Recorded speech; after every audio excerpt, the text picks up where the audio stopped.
પાતેશ્વર મહાદેવ કી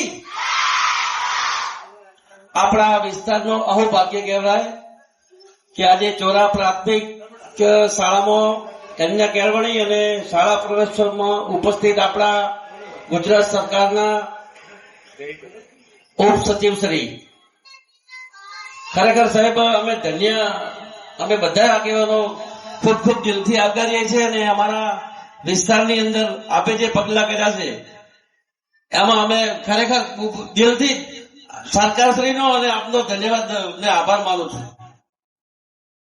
જે સરકાર ચલાવતા હોય એમાં પૂરેપૂરો જો ધારાસભ્યો મંત્રીઓ તો બરાબર પણ સરકાર જ આ ચલાવતા હોય એટલે એવા આપણા ગામમાં જયારે વધાર્યા હોય તો ગામને બીજું શું જોઈએ. એવા આપણા સંદીપસિંહ ચાવલા સાહેબ, મહિલા મોરચાના પ્રમુખ શ્રી ડોક્ટર અવનીબેન,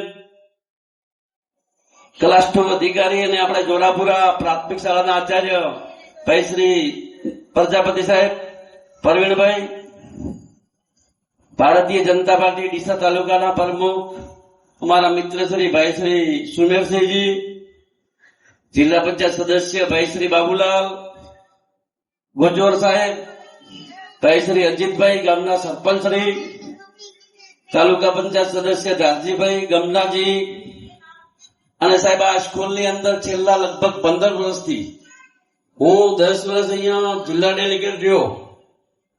હર હંમેશા સ્કૂલની ગામની ચિંતા કરે એવા અમારા આચાર્ય સાહેબ મણીબેન, ખરેખર સાહેબ કોઈ કામ હોય સ્કૂલનું હોય બીજું હોય ત્રીજું હોય આગેવાનો લઈને અને ફોન કરે કે સાહેબ આ કામ છે એટલે અમે બધા ચાલુ કરીએ જેવું હોય એવા મણીબેન, સરપંચ શ્રી ગામના રાણાભાઈ, મેડિકલની ટીમ અને તેમને આ સ્કૂલમાં એમનું ભવિષ્યનું પહેલું દિવસ જેમના જીવનની જેને ચડાવ કર્યો એવા આપણા બાળકો અને ખાસ તો ચોરા ગામના વાલીઓને 2 હાથ જોડીને વિનંતી કરું છું કે આપણું આ ભવિષ્ય છે. તમે જે મંદિરમાં મસ્જિદમાં જે ખર્ચા કરતા હોય ઓછા કરી એટલે આમાં કરજો. કેમ કે જેના ઘરની અંદર સરસ્વતી માતાજી હશે એના ઘરમાં 1 તારીખે લક્ષ્મી માં આવીને ઉભા રહેશે. આ સાહેબને પૂછો, આચાર્યને બધાને પૂછો. એટલે આપ સૌને વિનંતી કરું છું, 18 આલમના આગેવાનોને, ભાઈઓને, બહેનોને, તો ખાસ બહેનોને તો કે તમારી દીકરી કે દીકરો ભણતા હોય તો મારા ભાઈઓ તો વડે આગા પાછા જશે પણ તમે ખાસ રસ લેજો.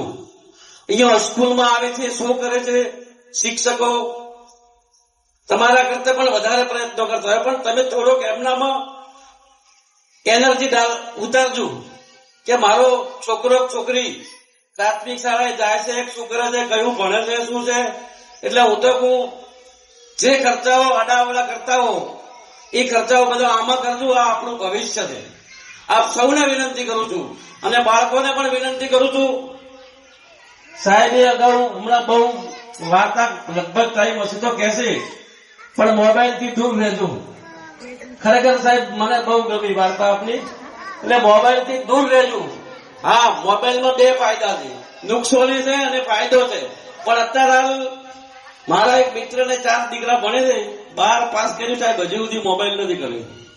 હકીકત આ જે નીટની પરીક્ષા હમણાં ગઈ આમાં લીટરીયામાં એને લગભગ 525 હતા. ભેસડા ગામનો છે એના ભાઈ મોબાઈલ જ સાહેબ ને.